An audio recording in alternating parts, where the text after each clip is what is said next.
আঘাত যে করে সে ঠিকই ভুলে যায়, কিন্তু যাকে আঘাত করা হয় সে কখনোই ভুলতে পারে না।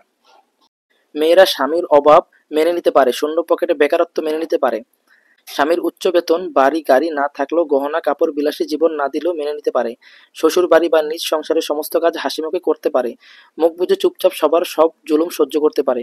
কিন্তু যার জন্য এত কিছু করা সেই মানুষ অবহেলা, অযত্ন আর ভালোবাসাহীন আচরণ মেনে নিতে পারে না। অভিমান পুষে পুষে সে একদিন আগুনের মতো জ্বলে ওঠে, যে আগুন জ্বলে পড়ে ছাই হয়ে যায় সুন্দর সম্পর্ক। পুরুষ আর নারীর মধ্যে পার্থক্য। পুরুষ মানুষ 18 বছর বয়সে যা চায় 90 বছর বয়সেও সেটাই চায়। 18 বছর বয়সে পুরুষ সুন্দরী মহিলা চায়, 25 বছর বয়সেও পুরুষ সুন্দরী মহিলা চায়, 90 বছর বয়সেও সে সুন্দরী চায়। কিন্তু নারীর চরিত্র, বয়স পরিবর্তনের সাথে সাথে নারীর মনেরও পরিবর্তন ঘটে।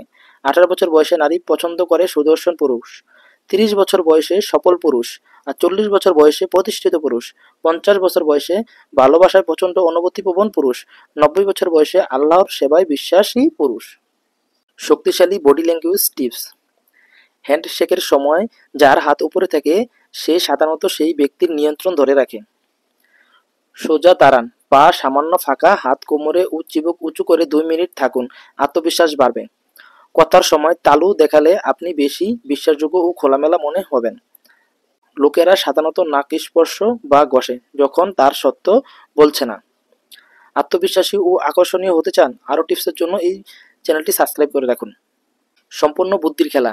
একটি মেয়েকে জিজ্ঞেস করা হলো, তোমার নাম কি? মেয়েটি উত্তরে বলল, 33 যোগ 33 যোগ 33, তার অর্ধেক। এখন প্রশ্ন হলো, বলুন তো মেয়েটির নাম কি? জানি 99% লোক বলতে পারবে না, বলতে পারলে কমেন্টে জানিয়ে দাও। হাঁসের মাংস আর ব্রয়লারের মাংসের মধ্যে পার্থক্য। হাঁসের মাংস শরীরকে ভিতর থেকে গরম রাখে, শরীরের শক্তি বাড়ায়, শরীরের রোগ প্রতিরোধ ক্ষমতা বাড়ায়, সর্দি কাশির প্রকোপ থেকে রক্ষা করে, কোষ্ঠকাঠিন্য এর সমস্যা চিরতরে দূর করে, ডায়াবেটিসের ঝুঁকি কমে। ব্রয়লারের মাংস কোমর ও হাঁটুতে নানান ব্যথা সৃষ্টি হয়, স্ট্রোক এর ঝুঁকি বাড়ে, ক্যান্সার আক্রান্ত হওয়ার সম্ভাবনা বাড়ে, রক্তে কোলেস্টেরল এর মাত্রা বেড়ে যায়, মানুষের প্রজনন ক্ষমতা কমে যায়, শরীরের অ্যান্টিবায়োটিক রেসিস্ট্যান্স কমতে থাকে। সংসার জীবনের কিছু মূল্যবান পরামর্শ। 1. ঝগড়া হলে হবে, এটা হয়ই, কিন্তু এর জন্য যেন বেডরুম আলাদা না হয়। 2.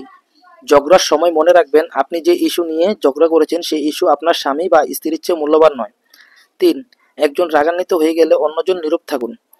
4. কখনো কখনো আপনি সঠিক হলেও বাড়াবাড়ি না করে শান্ত হয়ে যান, আপনি হেরে গেলেও আপনার ভালোবাসা জিতে যাবে।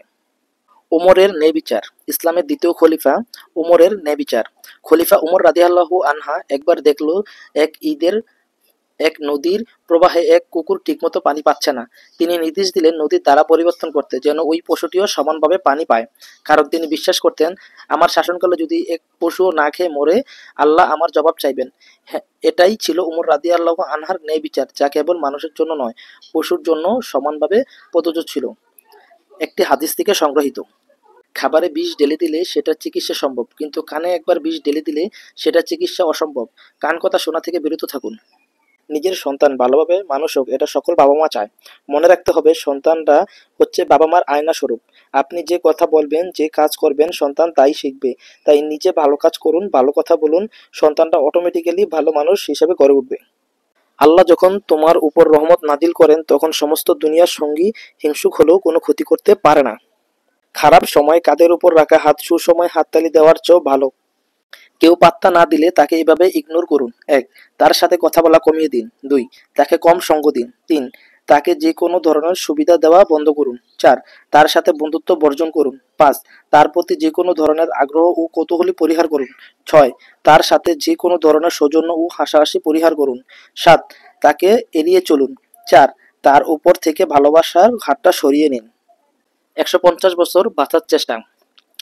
আমেরিকার মাইকেল জ্যাকসন ছিলেন নাচ, গান ও ফ্যাশনে বিশ্বের সেরা তারকা।